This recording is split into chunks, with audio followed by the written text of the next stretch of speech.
লেখিকা প্রচেতা ঠাকুরের হৃদয়ের মাঝে। তুই আবার ওই মেয়েটার ব্যাপারে ঢুকছিস বাবু? আচ্ছা, তোর কি লজ্জা নেই রে?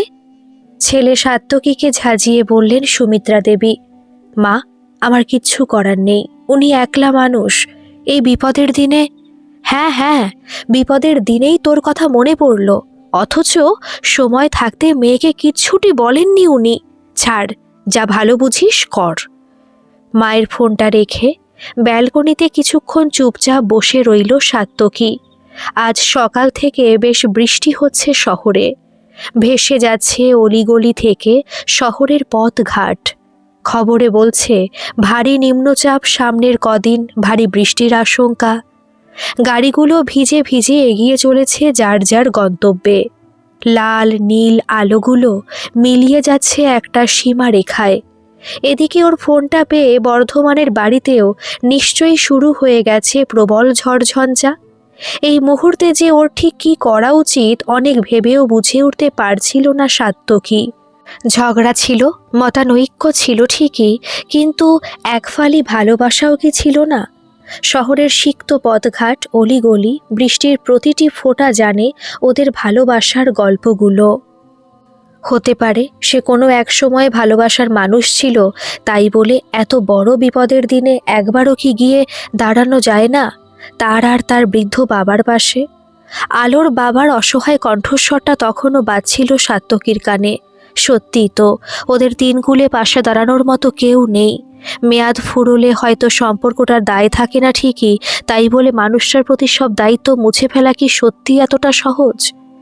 মেডিক্লেমের কাগজপত্রগুলোতে শেষবারের মতো চোখ বুলিয়ে ফাইলে সাজিয়ে রাখছিল আলোলিকা। আর কিছুক্ষণের মধ্যেই হসপিটালের উদ্দেশ্যে রওনা দিতে হবে। চিরকাল ডাকাবুকো আলোলিকার আজ যেন কেমন ভয় ভয় করছে। নিজের ফিরে আসার থেকেও সুগার প্রেশারে আক্রান্ত বাবার অবস্থা ভেবে শেষ 2 রাত চোখের পাতা এক করতে পারেনি মেয়েটা। হাজার হোক, বাবার জীবনটা যে বড় বেশি আলোকেন্দ্রিক। বারবার নেটে সার্চ করে দেখেছে ওপেন হার্ট সার্জারিতে সার্ভাইভাল রেট বেশ ভালোর দিকেই। তবুও কোথাও যেন একরাশ চিন্তা গ্রাস করে ফেলছে মন ও মাথাকে। নির্ভরযোগ্য আত্মীয় স্বজন সেরকম নেই বললেই চলে। মিত্রাটার আসতে 2-1 দিন সময় লাগবে। বাবা যা চাপা স্বভাবের, হয়তো প্রবল টেনশনে নিজেই অসুস্থ হয়ে পড়বে। বাকি কাছাকাছি যারা আছে তারা আলোর বর্তমানের থেকে অতীতের ব্যাপারে বেশি আগ্রহী। শেষ মুহূর্তে ইন্স্যুরেন্সের পেপার থেকে শুরু করে ডোনার সবকিছুর ব্যবস্থা ওকে করতে হয়েছে নিজে হাতে। ভাবতে ভাবতেই চোখে পড়ল ওর রুমের লাগোয়া এক ফালি ব্যালকনিটার রেলিংয়ে রোজকার মতো পায়রাটা আজও এসেছে গম ভুট্টা খেতে। নিজের অজান্তেই চোখ দুটো ভরে উঠল জলে। কে জানে আবার কবে দেখা হবে এই ফেলে আসা টুকরো টুকরো চেনা জল ছবিগুলোর সঙ্গে। আদৌ দেখা হবে কি না? কবে যে রোগটা বাসা বাঁধল শরীরে? না, বাসা তো বাঁধেনি, বলা ভালো জন্ম থেকে সঙ্গে করে বয়ে বেড়াচ্ছে আলো। ডাক্তারের তো অন্তত তেমনই বক্তব্য। ছোটবেলা দৌড়তে গিয়ে বেশ হাঁপ ধরে যেত আলোর। সিঁড়ি দিয়ে দৌড়ে উঠতেও কষ্ট হতো বেশ। সব সমস্যার সমাধানে মা বড়মার মুখে একটাই কথা, খাস না দাস না, দিন দিন ধীরিঙ্গি লম্বা হচ্ছিস, গায়ে কিচ্ছু নেই। কেউ হয়তো ভাবতেও পারেনি এত বড় সমস্যাটার কথা। কলেজে সেবার ব্ল্যাক আউট হয়ে যাওয়াটাও তো নেহাতি অতিরিক্ত পরিশ্রমের ফল বলে মনে হয়েছিল। তারপর তো মোটামুটি ঠিকঠাকই চলছিল সব। হ্যাঁ, একটু অতিরিক্ত কায়িক পরিশ্রম করলে হয়তো কষ্ট হতো, কিন্তু সেটা যে অ্যারোটিক স্টেনোসিস বলে এত বড় পোশাকি নাম নিয়ে শরীরের ভিতরে শাখা প্রশাখা বিস্তার করছে, সত্যি ভাবনাতীত ছিল আলোর। ডাক্তারের বক্তব্য অনুযায়ী হার্টের অ্যারোটিক ভালভের প্যাসেজটা সরু হওয়ায় হার্টের ওপর অতিরিক্ত প্রেশার তৈরি হওয়াতে এই বিপত্তি। সেদিন রৌড়কেল্লা থেকে নতুন প্রজেক্টের কাজ শেষ করে ফিরছিল আলো। ট্রেনের অ্যানাউন্সটা হতেই তাড়াহুড়ো করে লাগেজ নিয়ে সিঁড়ি দিয়ে উঠতে গিয়ে কী যে হলো। কিছুক্ষণের জন্য সব অন্ধকার। ভাগ্যিস ওই ভদ্রলোক ছিলেন। উনি তো ওদের অফিসে খবরাখবর দিয়ে স্থানীয় হসপিটালে ভর্তি করিয়েছিলেন আলোকে। ডাক্তার যদিও বারবার আশ্বাস দিয়েছে আজকাল এই ভালভ রিপ্লেসমেন্টের অপারেশন যাকে বলে জলভাত, আলোর বয়স কম, সব মিলিয়ে মনে হয় না তেমন কোনো কমপ্লিকেশন হবে। তবু মন কি অত সহজে মানতে চায়? যে মানুষটা ওই পরিস্থিতিতে দাঁড়িয়ে থাকে সেই বোঝে মানসিক অবস্থাটা। শেষবারের মতো পুরো ঘরটায় চোখ বুলিয়ে ডাইনিং হলের দিকে পা বাড়ালো আলো। আলোকে ওটিতে নিয়ে গেছে বেশ কিছুক্ষণ। বাইরের করিডোরটায় বসে আছে সাত্তকী আর আলোর বাবা। একটা সবুজ কুর্তি পরা মেয়ে বিলিং কাউন্টারে তর্ক করেই চলেছে এক নাগাড়ে। পাশে চেয়ারের ছেলেটি আর তার পরিবারের লোক নিজেদের মধ্যে কি যেন আলোচনা করে চলেছে অবিরত। সবাইকে খুব খুঁটিয়ে দেখছিল সাত্তকী।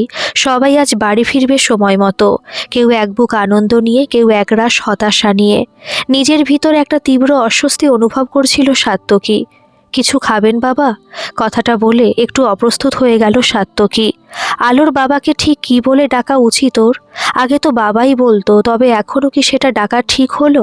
ভদ্রলোকও যেন কিছুটা অবাক হয়েছেন ওর মুখে বাবা ডাকটা শুনে। তবুও যতটা সম্ভব নিজেকে আটকে দুধারে মাথাটা নাড়লেন উনি। ওনার কাঁধে হাত রেখে ধীরে ধীরে বলল সাত্তকী, সময় লাগবে তো, কিছু না খেলে আপনি অসুস্থ হয়ে পড়বেন যে। তাই চলো একটু চা খাই তবে। হসপিটাল চত্বরের বাইরে চায়ের দোকানের সামনে এলো ওরা দুজন। কথাটা শুরু করলেন আলোর বাবাই। তোমাকে বড্ড অসুবিধায় ফেললাম জানি সাত্তকী, কিন্তু কি করতাম বলো? জানোই তো, লোকবল একেবারেই নেই আমার। এত অসহায় হয়ে পড়েছিলাম। কেন বলছেন এসব? আপনি যে এখনও আমাকে এতটা গুরুত্বপূর্ণ মনে করেছেন সেটাই খুব ভালো লাগলো।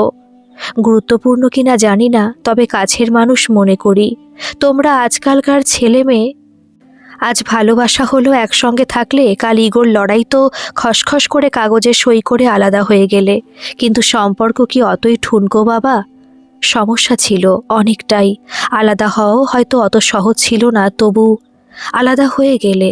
অনেকবার জিজ্ঞেস করেছিলাম আলোকে, খুব ইরিটেট হতো। তোমাকে জিজ্ঞেস করব ভেবেও করা হয়নি। ওই যা বললেন ইগো ক্লাশ, ইগোটাই জিতে গিয়েছিল আলটিমেটলি। সব কিছু মিলিয়ে বড় দমবন্ধ করা একটা সম্পর্ক। মুক্তি চেয়েছিলাম দুজনেই। বেশ বেশ, মুক্তি খুব সহজ একটা শব্দ, অথচ মানেটাই বুঝে উঠতে পারলাম না এই ৭০-এর কোটাতেও। চা শেষ করে দুজনে ফিরে গেল ওটির সামনের করিডোরটায়। আজ সকালে ওটিতে নিয়ে যাওয়ার সময় দূর থেকে এক ঝলক আলোকে দেখার পর থেকেই পুরনো স্মৃতিগুলো যেন বড় বেশি উস্কে দিচ্ছে মনটা। এই স্মৃতিগুলোকে প্রায় ৪ বছর ধরে বাক্সবন্দি করে তুলে ফেলেছিল মনের কোনো এক বাঙ্কে। ভুলে না থাকলে যে বেঁচে থাকাই কঠিন হয়ে উঠছিল বড়। সেই ইউনিভার্সিটি, বইপাড়া, কফি হাউস, আরও কত কি। বন্ধুত্ব থেকে প্রেম, একসাথে একটু একটু করে বেড়ে ওঠা। হ্যাঁ, বেড়ে ওঠাই তো প্রথমবার দুজন দুজনকে কাছ থেকে চেনা, অনুভূতিগুলোকে স্পর্শ করে দেখা। সব মিলিয়ে বেশ স্বপ্নের মতো ছিল দিনগুলো। সমস্যাটা শুরু হয়েছিল বিয়ের পরে। মেয়েদের ঠিক যেভাবে চলতে হয় বলে সমাজ বিশ্বাসী, তার ঠিক উল্টো খাতে বইতো আলো। দুরন্ত জলপ্রপাতের মতো আলোকে কোনোদিনই পছন্দ ছিল না সাত্তকীর মা বাবার। ওর জীবনযাত্রা, কথা বলার ধরন, পোশাক আশাক সব কিছুতেই যেন মায়ের প্রবল অনীহা। এদিকে চাকরিতে পদোন্নতি বড্ড ব্যস্ত করে ফেলেছিল আলোকে। দিন দিন ছিনিয়ে নিচ্ছিল ওদের একান্ত মুহূর্তগুলো। ভিতর ভিতর বড্ড ডিমান্ডিং হয়ে উঠছিল সাত্তকী। রোজ ঝগড়া, তর্ক, অশান্তি রাতগুলো সহ্য করার থেকে আলাদা হওয়ায় শ্রেয় মনে হয়েছিল দুজনের। তবু সাত্তকীর হাত দুটো আজও ঘুমের ঘোরে খুঁজে চলে আলোকে। শীতলতম রাত্রে উষ্ণতা পেতে চায় একলা হয়ে যাওয়া মনটা। ঘরের কোণে একলা পড়ে থেকে থেকে দীর্ঘশ্বাস ফেলে ধুলো পড়া গিটারটা। আঙুল ছোঁয়াতে ইচ্ছে হয় না আর। হ্যাঁ, ৪ বছর ধরে ওর ২ কামরার ফ্ল্যাটের সবটুকু জুড়ে আছে আলোই। তবু বেড়ে ওঠা ইগোর লড়াইয়ের সম্পর্কটাও শুকিয়ে গেল ওদের ব্যালকনিতে রাখা মাছি গোলাপের গাছটার মতো। সাত্তকী অ্যানাউন্সটা শুনলে? আমাদের আইসিইউতে যেতে বলছে। আলোকে বোধ হয়। আলোর বাবা ডাকটা অতীত থেকে যেন আছড়ে ফেলল সাত্তকীকে। চোখের অবশ ভাবটা আড়াল করে বলল, হ্যাঁ চলুন। কিছুটা যেন ভয় পেয়ে গিয়েছেন ভদ্রলোক। একটু ইতস্তত করে বললেন, তুমি বরং যাও আগে। বেশ। কাচের এপার থেকে আলোকে দেখে চোখ দুটো জলে ভরে যায় সাত্তকীর। স্থবির শান্ত শরীরটা বিভিন্ন যন্ত্রের মধ্যে শুয়ে আছে চোখ বন্ধ করে। মাথার কাছে ডাক্তার নার্সরা নিজেদের মধ্যে আলোচনায় ব্যস্ত। হঠাৎ একজন নীল পোশাক পরা মহিলা ডাক্তার এসে বললেন, আজকের দিনটা উনি এভাবেই থাকবেন, কাল বেলার দিকে হয়তো জ্ঞান ফিরবে। কেমন আছে? স্টেবল। দেখুন, এ ধরনের অপারেশনে 72 আওয়ার্সের আগে কিছু বলা যায় না। Let's see, hope for the best. Actually she was little bit anaemic. কথাটা বলে আরেকবার আলোর দিকে তাকিয়ে আইটিইউ থেকে বেরিয়ে এলো সাত্তকী। সম্পর্কটা তো মৃত, মানুষটার কোনো অস্তিত্বই ছিল না শেষ 4 বছরে। তবে গলার কাছে দলা পাকিয়ে উঠে আসা এটা কি কষ্ট? কিন্তু কেন কষ্ট হবে ওকে দেখে? আজ বড্ড নীরব দুজনে, অথচ একসময় কথা বলার জন্য কোনো উপলক্ষের প্রয়োজন হতো না। মাঝে মাঝে বিরক্ত হয়ে সাত্তকী বলতো, তোমার মুখ ব্যথা হয় না? এত বকো সারাদিন। হসপিটালের গেট থেকে বেরিয়ে ক্যাবে উঠে 4 তলার আইটিইউ এর দিকে একবার তাকালো সাত্তকী। পর্দার ফাঁক থেকে আলো রেশটা উকি মারছে। একটা অদ্ভুত প্রশ্ন এলো সাত্তকীর মনে, কি করে থাকবে এতক্ষণ কথা না বলে বকবকে মেয়েটা? এখনো ডান দিকের হাতটা নাড়াতে পারছে না আলো। শরীরের ধকলটা জানান দিচ্ছে মাঝে মাঝেই। বেশ কয়েকটা জায়গায় সেলাইয়ের যন্ত্রণা প্রবল হয়ে উঠছে কখনো কখনো। এইচডিইউতে দেওয়ার পর কলিগরা আসছে দেখা করতে। নার্সদের সঙ্গেও সখ্যতা গড়ে উঠেছে বেশ। আশা নামের দক্ষিণ ভারতীয় মেয়েটি ওর সব থেকে কাছের হয়ে উঠেছে এই কদিনে। ডিসচার্জের আগের দিন কিছুটা কৌতূহলী হয়ে জিজ্ঞাসা করলো আশা, দিয়েক Baat পুছু, is he your fiance? হু? ও চশমা পেহেনতা হে, টল ডার্ক হ্যান্ডসাম। বর্ণনাটা শুনে বুকটা ছ্যাদ করে উঠল আলোর। কিছুটা থতমত খেয়ে বলল, आई कांट अंडरस्टैंड। क्यों? अरे ओटी वाले दिन वो बहुत टेंस्ड था। आपके पापा और वो ही तो थे। बार बार इंक्वायरी में जाकर पूछ रहा थे आपके बारे में। अच्छा, अभी भी आते हैं ना विजिटिंग आवर्स में? रेगुलर अपडेट्स लेते हैं डॉक्टर से। নিজের ফোনটা থেকে চট করে সাত্তকীর পুরনো ছবি বের করে দেখালো আলো। ওই একটা ছবিই তো ছিল। ইয়ে, হা দিদি। আকাশ থেকে পড়ল আলো। সাত্তকী এখানে এসেছিল, বাবা তো কিছু বলেনি। আশা চলে গেলে বাবাকে ফোন করলো আলো। বাবা, সাত্তকী আসতো রোজ? ও প্রান্তে নীরবতা দিয়ে দিল উত্তরটা। তবু উত্তর না পেয়ে জিজ্ঞাসা করলো আলো, কে খবর দিয়েছে? তুমি আমাকে একবার জিজ্ঞেস অবধি করলে না। দেখো, অযথা চেঁচামেচি করো না। আমি দরকার মনে করেছিলাম তাই ডেকেছি। এত ছোট হলে বাবা, কি দরকার ছিল? আমার বন্ধু বান্ধব সবাই তো ছিল। হ্যাঁ ছিল, কিন্তু তারা নিজের সুবিধা মতো এসেছে। আমি একলা বুড়ো মানুষ কত দৌড়বো? বললে না কেন একবার আমায়? কি করতে শুনে? যাকগে, তুমি বিশ্রাম নাও। কাল কি আসছে ও? তবে ভয় নেই, ও নিচেই থাকবে। ইন্স্যুরেন্সের ঝক্কি একা পারবো না আমি, তোমার সামনাসামনি হবে না। কথাটা বলে ফোনটা রেখে দিল আলোর বাবা। বেশ অবাক লাগে আলোর। সত্যি এসেছিল? রোজ আসে অথচ দেখা করে না, কিন্তু কেন? ডিসচার্জের পর বাইরের আকাশটা দেখে যেন প্রাণ ফিরে পেল আলো। কি সুন্দর মিষ্টি বিকেল। হুইল চেয়ার থেকে গাড়িতে উঠল ধরে ধরে। হঠাৎ চোখ পড়ল সামনের চায়ের দোকানটায়। বাবাকে টাটা করছে সাত্তকী। বাবাকে খুব ধীরে ধীরে বলল, একবার ডাকো ওকে। কেন? প্লিজ অত কথা বলিও না, ডাকো। ফোন করে সাত্তকীকে ডাকলো আলোর বাবা। গাড়ি দরজাটা খুলে মুখটা ঝোঁকাতেই আলো বলল, তোমাকে যে কি বলে ধন্যবাদ দিই সাত্তকী। কেন? এই যে এত কিছু করলে, তোমার তো কোনো দায় ছিল না। সাত্তকী মনে মনে বলল, দায় না, বোধহয় ভালোবাসা। মুখে বলল, এতটাও বড় হয়ে যায়নি যে বিপদের দিনেও পাশে পেতে না। ভালো থেকো আলো, এভাবে তোমায় মানায় না, নিজের ছন্দে ফিরে যেও। ওর গলার ওঠানামাটা চোখ এড়ালো না আলোর। একটা অদ্ভুত দুঃখ ভরা হাসির ঝিলিক খেলে যায় সাত্তকীর মুখে। গলার কাছে পাকিয়ে ওঠা কষ্টটা ঢোক গিলে বলে ওঠে আলো, ভালো আছো আশা করি। ভালো থেকো তুমি, আসি। মাথা নাড়ে সাত্তকী। গাড়িটা স্টার্ট নেয় ধীরে ধীরে। কেউ জানতেও পারে না একদিকে এত মিষ্টি বিকেলে কেন বাবার কাছ থেকে চূড়ান্ত অপছন্দের বুড়োটে ডিজাইনের সানগ্লাসটা চেয়ে নিল বকবকে মেয়েটা। অন্যদিকে রাস্তার ধারের গরম চায় মিশে যায় 2-1 ফোঁটা নোনতা জল। এরপর কেটে গেছে মাস 3। কাল থেকে অফিসে জয়েন করবে আলো। এই কদিনে বেশ কয়েকবার আলোর সঙ্গে কথা হয়েছে সাত্তকীর। বেশিরভাগটাই ওর হেলথ নিয়ে। রাত্রে খাওয়া দাওয়ার পর কাগজপত্রগুলো গুছিয়ে নিচ্ছিল আলো। হঠাৎ বাইরে খুব জোরে বৃষ্টি এলো। বারান্দায় গিয়ে দাঁড়ালো আলো। একটা অদ্ভুত চাপা কষ্ট হচ্ছিল সকাল থেকেই। সম্পর্কটা নেই বলে আজকের ডেটটা তো ভোলা যায় না। এই দিনেই তো দুই বাড়ির সম্মতি নিয়ে রেজিস্ট্রি করেছিল ওরা। দুজনেরই বড্ড অপছন্দের ছিল জাঁকজমকে বিয়ে। ও কি ভুলে গেছে আজকের দিনটা? সার্থকী কি এতটাই খারাপ ছিল যে ছেড়ে আসতে হলো আলোকে? যদি ভালোবাসা নাই থাকবে তো কেন 4 বছরেও দুজনের জীবনে অন্য কেউ জায়গা করে নিল না? ওকে একবার কেন বোঝাতে পারলো না আলো নিজের কথাগুলো? হঠাৎ বেজে উঠল ফোনটা। নিজেই নিজের চোখকে যেন বিশ্বাস করতে পারছিল না আলো। ফোনটা ধরতেই ও প্রান্তের মানুষটা বলে উঠল, কেমন আছো? শরীর ঠিকঠাক? জয়েন করছো কবে? কাল। সার্থকী, বলো। তুমি মানে আজ শুধু আমি? চুপ করে যায় দুজনেই। অঝোর ধারায় ভিজতে থাকে দুটো বালিশ।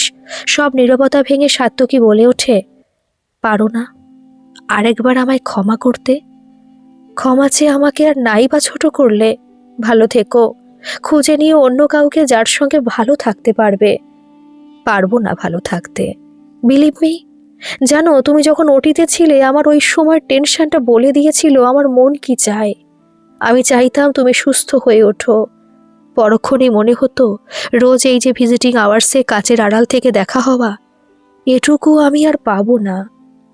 সেই জন্যই 4 বছরে একবারও দেখা করলে না, ফোনও না।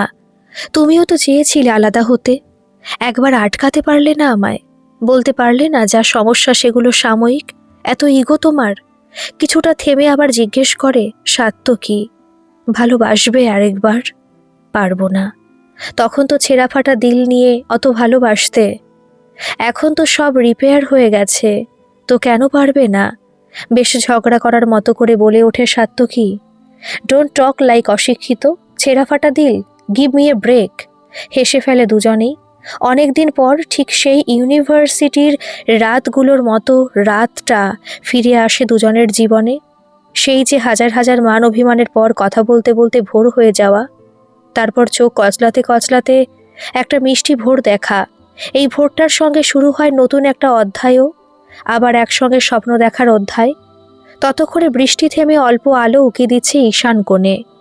দুটো কষ্ট জামানো মন, দুটো চোখ এক করতে যায় হালকা মনে। সত্যিকারের ভালোবাসার বোধহয় মেয়াদ বলে কিছু হয় না।